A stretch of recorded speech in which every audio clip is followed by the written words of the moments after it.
BJP রাজ্য সভাপতি কেন্দ্রীয় শিক্ষা প্রতিমন্ত্রী ডক্টর সুকান্ত মজুমদার বলেছেন, বাংলাদেশে হিন্দুদের উপর অত্যাচারের ঘটনা ইউনূস সরকার প্রথমে মানতে চায়নি, তবে বর্তমানে তারা স্বীকার করেছে এবং এই সব ঘটনায় জড়িত মাত্র ৭০ জনকে গ্রেফতার করা হয়েছে।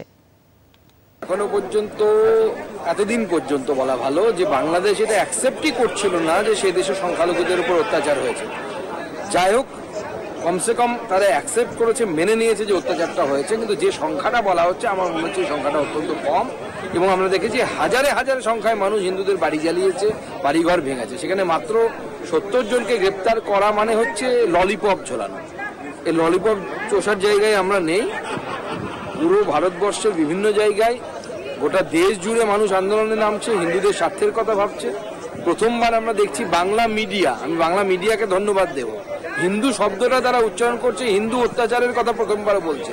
কারণ আমরা দেখতে অভ্যস্ত ছিলাম যে কোথায় ভেনেজুয়েলাতে কি হচ্ছে, কলকাতার রাস্তায় মিছিল হতো। আমরা দেখতে অভ্যস্ত ছিলাম যে প্যালেস্তাইনে কি অত্যাচার হচ্ছে তা নিয়ে কলকাতার রাস্তায় মিছিল হতো। কিন্তু বাংলাদেশে হিন্দুদের উপর অত্যাচার হচ্ছে সেটা নিয়ে কলকাতার মানুষ চিন্তা করছে, বাংলার মানুষ চিন্তা করছে। এর একটা বিরাট বড় প্রাপ্তি। আমি বাংলার মিডিয়াকেও ধন্যবাদ জানাবো এই বিষয়টিকে তুলে ধরার জন্য। কিন্তু আমাদের এখানে থেমে থাকলে হবে না, এতে সন্তুষ্ট হলেও চলবে না। ভারতবর্ষের প্রত্যেকটি হিন্দুকে বাংলাদেশি হিন্দুদের পাশে দাঁড়াতে হবে এবং আমরা দাঁড়াতে চাই, আগামী দিনেও দাঁড়াবো।